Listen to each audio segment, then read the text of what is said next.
قرآن کے ذریعے تاریخ انسانی کا عظیم ترین انقلاب برپا ہونا، یہ وہ بات ہے کہ جو کسی اندھے کو بھی دیکھنی پڑتی ہے۔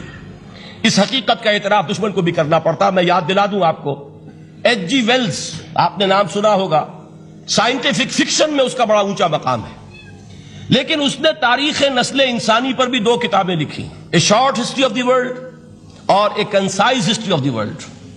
Concise history of the world میں وہ شخص حضور کے ذکر پر جب آتا ہے تو میں صرف ذکر کر رہا ہوں، نقل کفر نہ باشد، اس نے حضور کی شخصیت پر بڑے رقیق حملے کیے ہیں، بڑے گھٹیا حملے کیے ہیں۔ حضور کی خاص طور پر تعدد ازدواج کا جو معاملہ ہے، یہ کڑوی گولی ان کے حلق سے اتر نہیں سکتی، اس لیے کہ ان کا آئیڈیل ہے حضرت مسیح اور حضرت یحییٰ، جان دی بیپٹسٹ اینڈ جیزس آف نازارتھ۔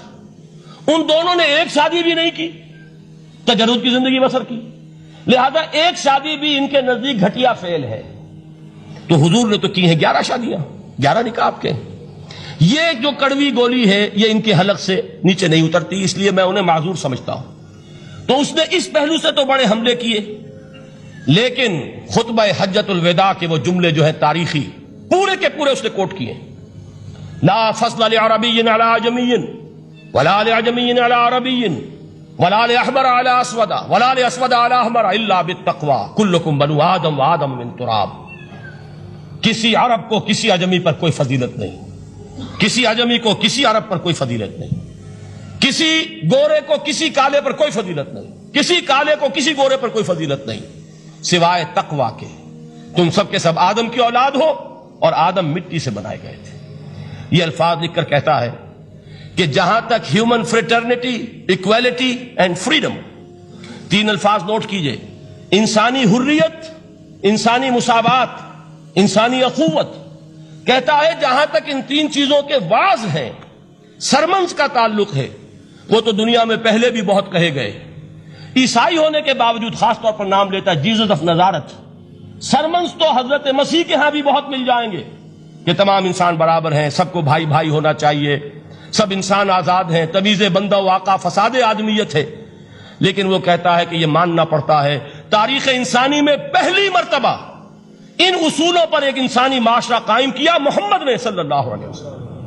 یعنی حضور کے ساتھ یہ معاملہ ایمپٹی سلوگنز کا نہیں ہے، یہ صرف واز نہیں ہے، یہ صرف سرمنز نہیں ہے، یہ ایمپٹی سلوگنز نہیں ہے۔ He translated these things into actuality۔ ایک حقیقت، ایک واقعے کی شکل دی ہے محمد نے صلی اللہ علیہ وسلم۔ وہ معاشرہ پیدا کیا جس میں انسانی اخوت، انسانی مساوات اور انسانی حریت، یہ تینوں اقدار بتمام و کمال موجود تھی۔ یہی وجہ ہے اس صدی میں نوٹ کیجئے، گاندھی جی، موہن داس کرم چند گاندھی، جس کو آج پوری دنیا میں تسلیم کیا جاتا ہے، عالم عرب میں بھی مہاتما گاندھی کی بڑی عزت ہے۔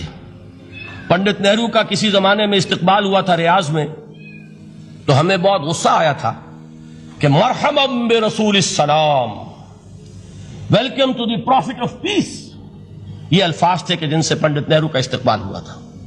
غصہ ہمیں بہت آیا، یہ رسول کا لفظ استعمال کر دیا انہوں نے۔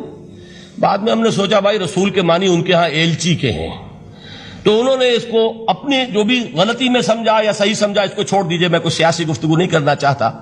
انہوں نے سمجھا کہ یہ شخص اس وقت امن کا پیغام بر ہے، لہذا اس کو ویلکم کیا ہے۔ بہرحال گاندھی جی کا جہاں تک معاملہ ہے، آپ کے علم میں ہے کہ پوری دنیا میں اس شخص کی عظمت کو تسلیم کیا گیا ہے۔ ہمارا معاملہ، ہندوستانی مسلمانوں کا معاملہ، یہ دوسرا ہے۔ وہ تو آپ کو معلوم ہے کہ جوتا جسے کاٹتا ہے اسے پتا چلتا ہے کہ یہ جوتی کاٹ رہی ہے، ورنہ دیکھنے والے کو پتا چلے گا بڑا خوبصورت جوتا ہے، بڑا عمدہ جوتا ہے، کوئی اس میں خرابی نہیں ہے، لیکن جسے وہ پنچ کر رہی ہے اسے پتا ہے کہ یہ ہے کیا۔ اس اعتبار سے ہمارا معاملہ علیحدہ ہے، لیکن دنیا کو بہت خوبصورت اور بہت ہی اعلیٰ اور بہت ہی اونچی شخصیت ایک نظر آتی ہے۔ بہرحال ایک پہلو سے یقیناً ماننا پڑے گا اس کی عظمت کو، کہ ہندو قوم کے لیے اور ہندوستان کے لیے، اس کی آزادی کے لیے جو عظیم جدوجہد کی ہے، اس میں کوئی شک نہیں۔ میں اس وقت جو بات عرض کرنا چاہتا ہوں کہ 1937 کا تصور کیجئے۔ 1937 میں آپ کو معلوم ہے 1935 میں قانون بنا تھا، اور پہلی مرتبہ الیکشنز ہوئے تھے بر صغیر میں 1937، اور وہ ہوئے تھے صوبائی الیکشنز۔ ان کے نتیجے میں وزارتیں قائم ہوئی، مسلم لیگ نے بائیکاٹ کیا تھا الیکشن کو، لہذا پورے ہندوستان میں تمام صوبوں میں کانگریس کے وزراء کی وزارتیں بنی۔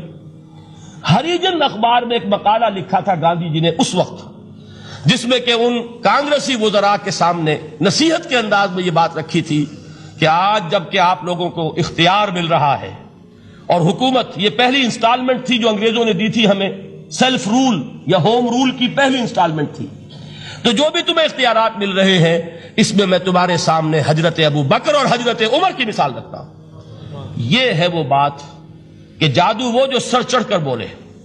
عربی میں کہتے ہیں الفضل ما شہدت بہ الاعداء، اصل فضیلت وہ ہے جس کا کہ دشمن اعتراف کرے۔ مہاتما گاندھی اگر اعتراف کر رہا ہے کہ تاریخ انسانی کی عظیم ترین شخصیتیں حکومت کی سطح پر وہ ابو بکر اور عمر ہیں، تو ابو بکر اور عمر کس درخت کے پھل ہیں؟ وہ شجرہ طیبہ، شجرہ نبوت ہے کہ جس کے پھل ہیں ابو بکر اور عمر، جن کو تربیت دی ہے محمد نے صلی اللہ علیہ وسلم۔ تو معلوم ہوا کہ یہ چیزیں وہ ہیں کہ جس کا لوہا آج دنیا مان رہی ہے۔ لہذا ہمیں قرآن مجید کے اعجاز کے پہلو سے ان اعتبارات سے خود بھی توجہ کرنی چاہیے اور دنیا کو بھی ادھر متوجہ کرنا چاہیے۔